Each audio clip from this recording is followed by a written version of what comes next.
জাঙ্গের তফসির করতেছি। তাদের জন্য আমাকে যে জাহাঙ্গীর হুজুর জাঙ্গে হুজুর বললো, তাদের জন্য আমি মিডিয়ার মাধ্যমে লাইভের মাধ্যমে জানান দিচ্ছি আপনাদের জন্য এমন একটা লোহার জাঙ্গের প্রয়োজন। হুজুর জাঙ্গে হুজুর, জাহাঙ্গীর হুজুর জাঙ্গে হুজুর মন্তব্য করতে করতে উত্তর পেয়ে গেলাম।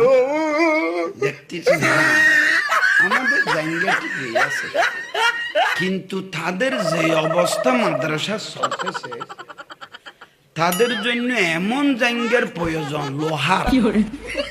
এটা ফিটিং করে যে মাদ্রাসার মালিক, ওকে একটা চাবি ঠিক করতে হবে। ওই জাঙ্গাটা লোহার দিয়ে থালা মেরে চাবিটা যিনি মাদ্রাসার মালিক তার হাতে জমা লাগবেন। আর যদি জমা না রাখেন তাহলে ছেলেগুলো নিরাপদ